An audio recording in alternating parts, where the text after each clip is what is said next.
programa De Cara com Caramba, mais uma vez aqui pela TV Rio Preto, Canal 7. E vocês sabem, eu sempre comento aqui, porque é um prazer que me traz, todas as vezes que eu trago um convidado aqui. E são convidados que, sem falsa modéstia, são o máximo, né? E hoje eu estou trazendo com muito carinho, e aliás, é uma pessoa muito querida minha e da minha família, é o desembargador aposentado, Dr. João Batista Vendramini Fleury. Que prazer estar aqui com você, João, tudo bem? Prazer. Eu vou chamá-lo de João, porque é assim que a gente se conhece, não é? Exatamente, muito prazer, prazer realmente é imenso da minha parte, estou às suas ordens. Pois é, mas João, eu consegui trazê-lo aqui, eu tenho a impressão que vai fazer quase um ano que eu fiz esse convite para você em São Paulo. Encontramos em São Paulo, certo. Você estava junto com a sua esposa, a Tatá. Eu falei, vamos lá, no meu programa. Você, de um dia que eu estiver em Rio Preto, eu vou. Porque hoje você tem 2 domicílios. Você tem Rio Preto e tem São Paulo. Exato. Mas a primeira pergunta, sempre que eu formulo para o meu convidado, é quem é você. Eu queria que você traçasse um pequeno perfil. Quem é João Batista Fleury? Eu sou filho do Olavo Fleury e de Maria de Lourdes Vendramini Fleury. Eu nasci em Neves, pertinho de Mirassol e de Monte Aprazível. Sou de 1944, 2 de abril. Tá novo ainda, hein? Graças a Deus. Pois é, mas, ô João, você nasceu em Neves Paulista e foi criado em Mirassol, porque a tua família depois veio para Mirassol, não? Como é que foi? Olha, é uma história um pouco agitada, porque quando eu tinha 9 anos, nós nos mudamos para São Paulo. Eu fui lá para o Jardim Paulista, na Alameda Campinas, e fui estudar no Colégio Dante Alighieri. Posteriormente, voltamos para o interior e fomos residir em Mirassol, onde eu fui muito feliz na minha adolescência. E vocês são quantos irmãos, hein? 8. 8. Mas perdemos o Lavito, o Olavo Fleury Filho. Quer dizer que só o Olavo, né? Exatamente. Graças a Deus, Graças só a Deus. foi um. E era uma pessoa maravilhosa. Sim. Não é porque morreu, não. Mas muito simpático. Aliás, a família inteira, para mim, todos que eu conheço, me são muito simpáticos. Seu pai também era um amor de pessoa. Eu tive várias oportunidades de estar com ele, tive também com a sua mãe em épocas passadas. Isso foi muito bom. Bom, você então estudou em Mirassol e em São José do Rio Preto. Você chegou a morar na época? Não. De Mirassol, eu fui fazer o 3º colegial em São Paulo, no Colégio Pais Leme. E lá eu prestei o vestibular, eu prestei o exame para a faculdade. De Direito? De Direito, e logrei a aprovação no Mackenzie. E fui aluno do Mackenzie de 64 a 68. Agora, eu queria que você falasse um pouquinho, que a sua carreira foi uma carreira brilhante. Você começou como advogado em São Paulo ou Rio Preto? Não, eu comecei como advogado em São Paulo, mas fiquei muito tempo em São Paulo. Porque logo que eu comecei minha carreira, meu irmão, o Neto, o Zé Teófilo, me convidou para vir para Rio Preto, para trabalhar com ele. Sim. Isso foi em 1969. O Zé Teófilo é o irmão mais velho? É, o mais velho. E aí eu vim para cá. Vim para cá, fiquei trabalhando com ele. Já tinha um estágio na Indústrias Vilares de um amigo nosso de Monte Azul, que foi prefeito de Monte Azul, o Cláudio Arroio, família Arroio, que foi colega de turma do Sérgio na São Francisco. Sim. E eu devo fazer esse registro com muita satisfação. Mas meu caminho como estagiário foi na Elevadores Atlas, Indústrias Vilares, com o Cláudio Arroio. Ai, que legal. E você permaneceu em Rio Preto como advogado quanto tempo depois? Aí, de 69, 70 até 74, aí o Neto estava precisando de mim no Mato Grosso, porque vários clientes dele, da família Tavares, a família do seu Tarley, os Vilela, a família Arantes, enfim, um grupo de empresários daqui que começaram a formar fazendas regularizar documentos. Junto com meu pai na época. Exatamente, os Caran e alguns até gente de Mirassol, aquele João Roberto Curti, que teve rádio aqui, já estava aquele vereador que foi cassado injustamente, que era o Zé Eduardo do Espírito Santo, também estava e formamos lá eu fui para lá solteiro, em 74, e formamos um grupo de amigos da colônia Rio Pretense. Pois é. E você permaneceu lá por quanto tempo? Eu fiquei lá de 1900... Mas depois você casou e foi Eu casei-me em 75 e fiquei lá até 1978. Foi uma maravilha, só que a instabilidade da advocacia Qual que era a especialidade sua? A especialidade, porque hoje...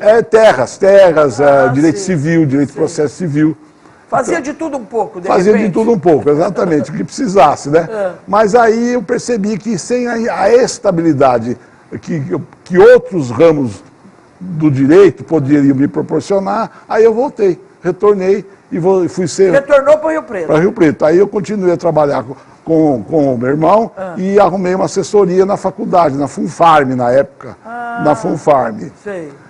E daí, isso foi que ano? Isso foi mais 79, 80, 81. Mas aí é que surgiu a grande oportunidade que da tua vida. Exato. Criou-se o estado de Rondônia. Onde também... Então, aí você foi para Rondônia e aí? Você foi para advogar lá também? Não. Lá fui com outro objetivo. O primeiro concurso para juiz de Rondônia, eu me inscrevi e fui aprovado em 1982. Nossa! E tomei posse em julho de 82. De repente você foi o primeiro juiz de direito que teve lá, não? Não. Aí a carreira já foi para cobrir todo o Estado. Sei. O primeiro grau da justiça foi para todo o Estado. E como é que você chegou a desembargador? Eu tomei posse em 82 e fui nomeado por merecimento em 1991. Nossa, quer dizer que esse tempo todo você ficou como juiz lá em Rondônia? Lá em Porto Velho. Velho. Na comarca, no último estágio, porque pela minha colocação no concurso, eu peguei 4º lugar e já ingressei na... mas você falou negócio, eu perguntei negócio se você foi o primeiro juiz. Mas antes de você, teve o PACA, né? O PACA foi no tempo do Território Federal de Rondônia. Ele foi no tempo do Território Federal. Eu me lembro dele. Antes de criar o Estado. Foi Mas eu convivi muito com o PACA. O PACA era meu amigo, ele voltou a advogar. Isso. E foi meu jurisdicionado na comarca. Mas ele perdeu o cargo de juiz, não foi? Ele perdeu, infelizmente ele perdeu. É. Depois foi oferecido uma recondução para outra unidade da federação e ele não quis. Sei. Mas você estava falando da sua carreira e tal. Mas antes da gente falar da carreira, eu gostaria muito que você falasse um pouquinho da tua família. Você casou-se com a Tatá, que época que foi? 1975. Nós começamos a namorar em 75. Nossa, está durando esse casamento, hein? Maravilha. Já não se faz isso mais. Não existe mais, né? É como realmente. O meu já tem 45 anos de casada, mas nós estamos fora de moda. Eu tenho 3 filhos. O Rodrigo, que é o mais velho, a Marina... Ele é advogado? Ele advoga. Hoje ele tem banca própria. Que legal. Na região da Faria Lima, lá. Em São Paulo? Ele foi advogado do escritório do Arruda Alvim e foi escritório do Arnoldo Valde, advogados associados. Que legal! E a menina? A menina é procuradora da Fazenda Nacional, a Marina. A Marina, ela está morando aonde? E tem o caçula, que é o Renato, esse é economista e quer ser professor. Esse é o mais novo? Esse é o caçula. Pois é, e a Marina está onde hoje? Está em Vitória do Espírito Santo. Ixi, e os netos, quantos já tem aí? A mais velha é a Estela, filha da Malu, que é filha da doutora Rosa, e do Gilberto Subia, né? Minha nora. E a minha filha casou com um empresário no ramo de motocicleta lá com mais 2 irmãos. Em Vitória? Em Vitória do Espírito Santo. Ele é carioca, mas está radicado em Vitória do Espírito Santo. Que legal. Mas, João, você tem, além da tua família, que eu sei que você é apaixonado, você tem outras paixões. Tem. Eu sei que você, não sei se você sabe, eu e a minha família inteira, nós somos todos São Paulinos. Exceção do Jorginho. Mas o Jorginho faleceu. Mas o Sadão também faleceu e era São Paulino. Não, o Assad era São Paulino e a família inteira, eu tinha tios, que nós fomos todos para torcer para o São Paulo por causa desse tio. A história do São Paulo, na minha vida, foi de uma herança direta e reta do papai. Papai ajudou a fundar o São Paulo, na época, esteve próximo de tudo que aconteceu na fundação de São Paulo. Porque no começo, quem mandava no futebol do São Paulo, do estado de São Paulo, era o Palestra Itália, antes da guerra, e o Corinthians. Só dava Corinthians e Palmeiras, Palestra e Corinthians. Em 1935 surgiu o São Paulo, que passou a incomodar os outros torcedores. Porque o São Paulo cresceu demais. São Paulo ganhou muitos títulos na década de 30 e 40. Mas, ô João, nós vamos agora para o intervalo e eu quero que depois você continue contando um pouquinho desse você está fazendo um trabalho, eu sei que você está ajudando muito o São Paulo. Certo. Então eu quero que depois você continue contando essa história do São Paulo. O São Paulino está tudo aí ligado aqui na TV Rio Preto. Todo mundo de cabelo em pé, porque o São Paulo está perigoso cair. É verdade.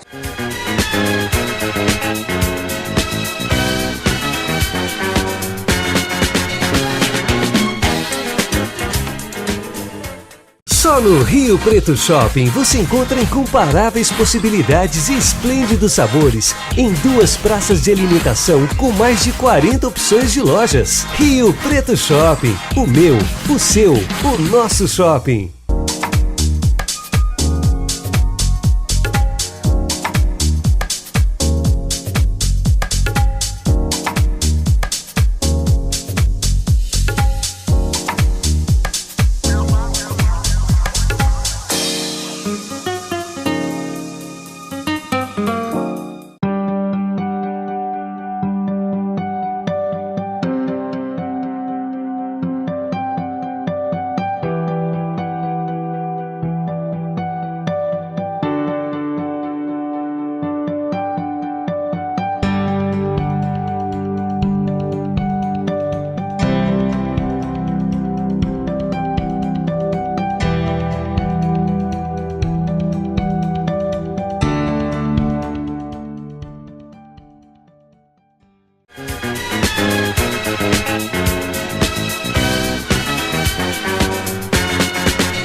Mas, ô João, fala para mim, São Paulo Futebol Clube, eu queria que você contasse um pouquinho dessa história que você conhece, contar o que você está fazendo para ajudar o São Paulo. Olha, a história do São Paulo tem que pegar do começo, do meio e até hoje, que são dias muito difíceis. O São Paulo, no começo, eram 11 camisas. O tempo dos grandes astros, Leônidas, Frederich, Sassi, Luizinho, enfim.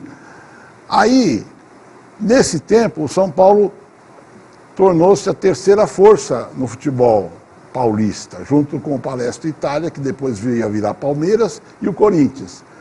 Só que na década de 60, a partir de 1953, o São Paulo começou através dos arquitetos Vila Nova Artigas e um outro que eu não me recordo agora, o São Paulo idealizou o Morumbi, lá no Jardim Leonor, em São Paulo, e se dedicou a esse projeto que acabou demorando 17 anos. O Morumbi só ficou completado mesmo em 1970. 17 anos. Nesse período, o São Paulo não ganhou nada. Não ganhou nada. A ponto do Paulo Aquino, que era um repórter do Estado de São Paulo, falou assim, é justo que o São Paulo queira sonhar com um novo estado, com o seu estádio, mas não é justo submeter a sua torcida aos vexames porque ela tem passado. Realmente, São Paulo não ganhou nada. Depois de construído e explorado o estádio com grande talento pelas suas diretorias, veio o Laudo Natel, veio o seu Mané Raimundo Paz de Almeida, enfim, grandes diretores montaram um projeto espetacular. São Paulo chegou numa situação de soberania, porque ganhou 3 títulos brasileiros, 3 títulos mundiais. E então, mas o que aconteceu? Cresceu demais, a torcida cresceu demais e o São Paulo passou a ser assim uma espécie de um mundo cheio de grana, cheio de arrecadação, e aí as vaidades se confundiu com aquilo que se vê hoje na política. Muita gente começou a tirar partido disso. E culminou agora com essa gestão desse presidente que perdeu completamente o sentido da boa gestão de um time de futebol. Perdeu o rumo, né? Exatamente. O São Paulo hoje está numa situação calamitosa, sujeito aí a ser rebaixado para a segunda divisão do Brasileirão. O Brasileirão termina quando? Dezembro. Você acha que até lá não vai se recuperar? Muita reza precisa até Muita dezembro, reza, muita né? reza. Porque não é que o São Paulo não tenha bons jogadores, mas ele não está com paz interna. Ele não Engraçado, eu estava logo no... Eu entendo muito pouco de futebol. Sim. Pouco não, quase nada. Mas eu ficava às vezes me perguntando, o Rogério Ceni, quando ele aposentou, Sim. e ele assumiu, eu falei, gente, acho que é muito novo ainda para assumir. O Rogério Ceni confundiu a atuação fama, dele. a idolatria que a torcida e todo mundo Mas a tinha por torcida ele, não é esperançosa, que fosse né? dar lastro para ele iniciar. É a mesma coisa você pegar um médico que ainda se formou na medicina sem fazer o estágio, sem fazer a residência, e já jogar ele para operar um doente. Quer dizer, foi um erro crasso do Rogério Ceni achar que tinha, só pela observação lá atrás, no gol, achou que poderia ser um bom técnico, logo numa experiência com o São Paulo, que é um time de muita cobrança, da torcida exigente. Isso aí estava na cara que não ia dar certo. E que ajuda que você tem dado para o São Paulo? Não, eu sou amigo, eu não tenho nenhuma ligação formal com o São Paulo. Sim. Estou presente, da mesma forma que na época das vacas magras eu vendia rifa, junto com meu pai, com os meus irmãos aqui para arrecadar, vendia rifa de automóvel, para mandar dinheiro, para pagar no tempo das vacas magras. Eu continuei e ainda continuo ajudando o São Paulo anonimamente. Mas eu acho que a coisa está muito bagunçada. Está bagunçada demais. Não sei se vai dar para sair desse enrosco, não. Agora, João, saindo um pouquinho dessa paixão tua pelo São Paulo, hoje você está atuando, a tua carreira hoje, você está aposentado? Não, eu não estou totalmente aposentado, não estou. Tá trabalhando. Esporadicamente eu presto uma consultoria para um advogado, para um desembargador aposentado do Tribunal de Justiça de São Paulo, José Roberto Opsblum, que foi presidente do Conselho de Ética do São Paulo. Sim. Esse é meu amigo, ele é aposentado do Tribunal de Justiça de São Paulo. O filho dele é pioneiro nesse ramo novo do direito, que é dos crimes da internet, chama Renato Opsblum. Ah, que legal. E eu sou consultor para direito civil e processo civil do escritório dele. Agora me conta, por que você, de repente, deixou Rio Preto, porque hoje eu acho que você é mais paulistano que rio-pretense, né? Não, eu continuo, desde os 9 anos de idade eu faço a Washington Luiz, para mim isso aí é café com leite, eu faço isso a vida inteira. Eu ainda dirijo. Né? Pois é, mas ô João, como é que você está achando aí essa atual conjuntura política, social e econômica do país? É brava, viu? Nunca tivemos uma crise igual. A sorte está lançada, vamos confiar nas instituições, que elas ponham na cadeia, que as instituições consigam investigar, ver quem praticou desmando e crime político de colarinho branco e põe na cadeia quem tiver que ser preso. E vamos ver se o povo, na oportunidade que tiver agora em 2018, consiga acertar um pouco, ou errar menos do que errou até agora. Agora, você, além do São Paulo, que é a tua paixão, você tem uma paixão pela política. Tem. Você nunca teve vontade de entrar? Tem, sempre tive. O seu pai era um político? Meu pai era um político, e da política brava. O papai, na luta pela emancipação de Neves, quando o papai era vereador, e essa emancipação teve que ser decidida no Legislativo de Monte Aprazível, A coisa era brava, tinha ameaça de morte naquela época, 1937. Outro dia eu surpreendi uma reportagem do Correio Paulistano, de Priscas Eras, até eu cedi uma cópia para o Álvaro Estrela, que pediu para mim uma cópia, e eu tinha 7, 8 anos de idade, e um rival da política local, da região, ameaçou invadir Neves, trouxe a capangada toda para dar tiro lá, e eu, com 7 anos de idade, eu fui dormir com febre de nervoso. Quer dizer, mas acontece o seguinte, eu não, justo o que eu falei, eu não pude ter oportunidade na política, e acho que foi, Deus desviou-me com muita sapiência, Deus faz tudo certo, e eu gostaria de ter sido político. Mas, graças a Deus, não fui, porque... Algum irmão seu? Porque eu ia entrar nessa sujeirada toda aí. Como é que eu ia provar que eu não sou sujo, quando hoje não existe quem que está limpo hoje no país? Você conta, né? Conta nos dedos. Então... É o Tiririca, parece que é. E o gozado é que... Romário. E o gozado, Cida, é que nas rodas que a gente faz ali no domingo, sábado, quando eu estou aqui, eu vou lá no Café Conte, e ali no Senadinho, e eu gesticulo muito, e o meu tom de voz é alto, e a turma fala, João, você é candidato? Não, eu não sou candidato. Eu sempre fui candidato a político, né? Só que nunca tive oportunidade de entrar. Então, seus irmãos, teve algum que entrou, não? Chegou a entrar, teu irmão, algum irmão? O Lavito foi candidato e se elegeu vice-prefeito de Mirassol. Eu não lembro disso. Junto com Elias Tomé, o Todd, da família Tomé. Sei. E naquele tempo a eleição para vice era solteira, não era casada. Sei. Tinha que votar num candidato a prefeito e tinha que votar num candidato a vice-prefeito. E o Lavito se elegeu com uma candidatura solteira, ou seja, ele teve votos por si próprio, né? Não fazia parte de uma chapa conjugada. Pois é, mas, João, o nosso bate-papo está tão gostoso, a gente fica relembrando coisas boas que aconteceram na sua vida, na nossa vida, né? E a gente sempre faz um bate-bola rápido para terminar o programa. Certo. E eu queria... que você está pronto para... Pronto, eu não tenho segredo. Se você não fosse você, quem que você gostaria de ter sido? Olha, o meu ídolo atualmente chama-se Rafael Nadal. Se eu voltasse atrás, eu desde criancinha ia aprender a jogar tênis para tentar ser um Rafael Nadal. Já que você está sonhar não paga imposto, né? E o hobby? O hobby, hoje como São Paulo está de férias, eu estou de férias do São Paulo, eu assisto tênis hoje como meu segundo esporte preferido. E uma viagem inesquecível? Europa. Você viaja muito? Eu viajo, viajo, mas eu fui para os Estados Unidos, fui para a Disney, levei os filhos junto com a Tatá, com a Maria da Graça e com os filhos. Depois eu fui para conhecer as principais capitais da Europa. Se você não tivesse essa profissão, qual que você gostaria de ter tido? Olha, político eu já falei que eu gostaria de ter sido.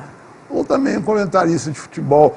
O meu espelho seria o Mário Moraes, do romantismo, do romântico dos comentaristas brasileiros, da década de 60, de 70. Hoje não vejo, sem desmerecer os atuais comentadores do futebol, mas que nem o Mário Moraes. O Mário Moraes tinha uma inteligência, uma cultura do português, falava e escrevia tão bem, era uma pessoa espetacular. Você é de muitos amigos? Eu não de sei. Amigo hoje você pode escolher, né? Mas tem alguns desafetos, viu? Você sabe que quem entra, mesmo que esporadicamente na advocacia, acaba ganhando desafetos. Papai já falava, na hora que alguém te constitui advogado, você arruma um desafeto para o outro lado. Arruma mesmo. E se você quisesse voltar para o passado, que época que você gostaria de voltar? A minha adolescência. Por quê? Porque na minha adolescência foi a época que o papai levava discos da Maísa,